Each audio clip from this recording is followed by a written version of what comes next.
നമുക്കിന്ന് വളരെ സിമ്പിളായിട്ട് തയ്യാറാക്കാൻ പറ്റുന്ന അവലിൻ്റെ ഒരു റെസിപ്പിയാണ്.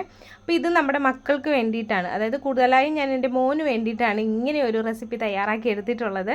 സാധാരണയായിട്ട് നമ്മൾ അവൽ ഒന്ന് കുക്ക് ചെയ്യാതെ തേങ്ങ ശർക്കരയൊക്കെ ഇട്ടിട്ട് നനച്ചെടുക്കാറാണ് പതിവ്. അങ്ങനെ ഇവിടെ ചെയ്ത് കൊടുത്താൽ നമ്മുടെ മക്കൾ ഇവിടെ കഴിക്കാറേ ഇല്ല. പ്രത്യേകിച്ച് മോൻ, അവനിങ്ങനെ കുറച്ച് ഡ്രൈ ആയിട്ടുള്ള ഐറ്റംസിനോടാണ് കൂടുതലും താല്പര്യം. അപ്പോൾ ഞാൻ അങ്ങനെ ചിന്തിച്ചപ്പോഴാണ് ഇങ്ങനെ ഒന്ന് അവൽ ചെയ്ത് നോക്കിയാലോ എന്ന് വിചാരിച്ചത്. അപ്പോൾ ഞാൻ എൻ്റെ മോന് വേണ്ടിയിട്ടാണ് ഇത് സ്പെഷ്യലായിട്ട് തയ്യാറാക്കി കൊടുക്കുന്നത്. അപ്പോൾ അങ്ങനെയുള്ള മക്കൾക്ക് വേണ്ടിയിട്ട് നിങ്ങൾക്കും ഇത് തയ്യാറാക്കി കൊടുക്കാം. അപ്പോൾ അവലൊക്കെ കഴിക്കുന്നത് നല്ലതാണ്. അപ്പോൾ അതിന് വേണ്ടിയിട്ട് ഞാനിവിടെ ഒരു പാത്രം ചൂടാക്കാൻ വെച്ചിട്ടുണ്ട്. അതിലേക്ക് 2 സ്പൂൺ നെയ്യ് ഒഴിച്ച് കൊടുക്കുന്നുണ്ട്. ഇനി ഈ നെയ്യ് ഇഷ്ടമില്ലാത്തവരാണെങ്കിൽ നേരെ പാത്രം ചൂടായി കഴിഞ്ഞാൽ അവലിട്ട് കൊടുക്കാവുന്നേ ഉള്ളൂ കേട്ടോ. അപ്പോൾ ഇവിടെ നെയ്യൊക്കെ ഇഷ്ടമാണ്, കുഴപ്പമൊന്നുമില്ല. അപ്പോൾ ഞാൻ 2 സ്പൂൺ നെയ്യ് ഇട്ട് ചൂടായതിന് ശേഷം ഇതിലേക്ക് 2 ടേബിൾ സ്പൂൺ വരെ പൊട്ടുകടല ചേർത്ത് കൊടുക്കുന്നുണ്ട്. അപ്പോൾ ഇതിന് പകരം നിങ്ങളുടെ കയ്യിൽ കാഷ്യൂനട്ടോ ഇല്ലെങ്കിൽ തേങ്ങാക്കൊത്തോ എന്ത് നട്ട്സ് ആണെങ്കിലും ഒക്കെ ചേർത്ത് കൊടുക്കാവുന്നതാണ്. അപ്പോൾ നമ്മളിവിടെ പൊട്ടുകടലയാണ് എടുത്തിട്ടുള്ളത്. നല്ല ടേസ്റ്റാണ് പൊട്ടുകടല നമ്മുടെ അവലിൻ്റെ കൂടെ കഴിക്കുമ്പോൾ. അപ്പോൾ അതൊന്ന് റോസ്റ്റ് ചെയ്തെടുത്തിട്ട് അതിലേക്ക് തന്നെ ഞാൻ ഈ ഒരു കപ്പിന് 2 കപ്പ് അവൽ എടുത്തിട്ടുണ്ട്. അപ്പോൾ ഇത് നമ്മുടെ ഇഷ്ടാനുസരണം അളവ് കൂട്ടുകയൊക്കെ ചെയ്യാം. അപ്പോൾ ഇതുപോലെ തന്നെ ഇത് നമ്മളിനി ഇട്ട് കൊടുത്തിട്ട് ഇതുപോലെ ഒന്ന് മിക്സ് ആക്കി കൊടുക്കുക. ഇത് ആദ്യം തൊട്ട് അവസാനം വരെ ലോ ഫ്ലെയിമിൽ തന്നെ ചെയ്തെടുക്കണം. അപ്പോൾ ഇതുപോലെ നന്നായിട്ട് ഇളക്കി കൊടുക്കുക. പെട്ടെന്ന് തന്നെ ഇതിങ്ങനെ നല്ല റോസ്റ്റായിട്ട് വരും. അപ്പോൾ അതുവരെ നമ്മളിതിങ്ങനെ ഇളക്കി കൊടുത്തുകൊണ്ടേ ഇരിക്കുക നെയ്യുടെ അകത്ത്. അപ്പോൾ ഈ അവലിന് പകരം നമുക്ക് വെള്ള അവലൊക്കെ എടുക്കാവുന്നതാണ്. അപ്പോൾ കുറച്ച് ടേസ്റ്റ് എനിക്ക് തോന്നിയിട്ടുള്ളത് ഈ അവൽ വെച്ച് ചെയ്യുമ്പോഴാണ്. അപ്പോൾ ഇതുപോലെ നന്നായിട്ടൊന്ന് ഇളക്കി കൊടുത്ത് അതൊക്കെ നന്നായിട്ട് ചുരുങ്ങിയൊക്കെ വരുന്നുണ്ട്. ഇത് ഡ്രൈ ആയിട്ട് വരുന്നതനുസരിച്ചിട്ട് ഇത് ഇളക്കുന്ന സമയത്ത് നല്ല സൗണ്ടൊക്കെ വരാൻ തുടങ്ങും. അപ്പോൾ നമുക്ക് മനസ്സിലാക്കാം ഇത് ഡ്രൈ ആയി തുടങ്ങിയിട്ടുണ്ടെന്ന്. അതുപോലെ തന്നെ ഇതുപോലെ കുറച്ച് കയ്യിലൊന്ന് എടുത്ത് പൊടിച്ച് കഴിഞ്ഞാൽ ഇതുപോലെ നല്ലോണം പൊടിഞ്ഞ് കിട്ടിക്കഴിഞ്ഞാൽ അത് ഡ്രൈ ആയി വന്നിട്ടുണ്ട്. ഇനി നമുക്ക് ഈ ഫ്ലെയിം ഓഫ് ചെയ്യാം. ഓഫ് ചെയ്തിട്ട് നേരെ ഒട്ടും സമയം കളയാതെ തന്നെ ഇതിലേക്ക് 1 സ്പൂൺ അല്ലെങ്കിൽ ഒരു 1.5 സ്പൂൺ വരെ ശർക്കര ചേർത്ത് കൊടുക്കാം. ഇനി ശർക്കര ചേർത്ത് കൊടുക്കണമെന്ന് ഒട്ടും താല്പര്യം ഇല്ലാത്തവർക്ക് പഞ്ചസാര ചേർത്ത് കൊടുക്കാം. കൂടുതലും പഞ്ചസാര ചേർത്ത് കൊടുക്കുന്നതാണ് നല്ലത്. ശർക്കര ചേർത്ത് കൊടുക്കണമെന്നില്ല. പിന്നെ ഞാൻ ആദ്യമേ ശർക്കര കുറച്ച് ഒരു കളറിനൊക്കെ വേണ്ടിയിട്ട് ചേർത്ത് കൊടുത്തതേ ഉള്ളൂ.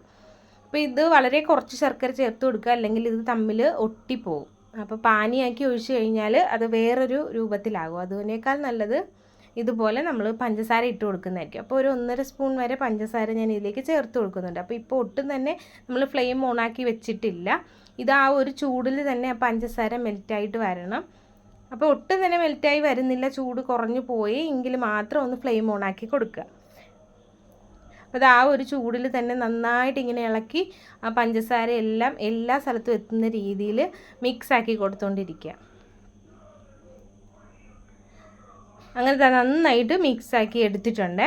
ഇനി ഇതിലേക്ക് ചേർക്കാനുള്ളത് തേങ്ങാപ്പീരയാണ്. അപ്പോൾ തേങ്ങാപ്പീര ചേർക്കുന്നതിന് മുന്നേ നമുക്ക് ഈ അവൽ കുറച്ച് ക്വാണ്ടിറ്റിയിലാണ് നിങ്ങൾ തയ്യാറാക്കി എടുക്കുന്നതെങ്കിൽ ഇത് തണുത്ത് കഴിഞ്ഞിട്ട് ഒരു ടിന്നിലാക്കി വെച്ച് കഴിഞ്ഞാൽ നമുക്ക് ആവശ്യമുള്ള സമയത്ത് കുറേശ്ശെ എടുത്തിട്ട് അതിലേക്ക് തേങ്ങാപ്പീര മിക്സ് ചെയ്ത് കഴിക്കാവുന്നേ ഉള്ളൂ. അപ്പം ഞാനിതിപ്പോൾ ഇത്രയും നമ്മളിപ്പോൾ കഴിക്കാൻ വേണ്ടിയിട്ടാണ് തയ്യാറാക്കുന്നത്.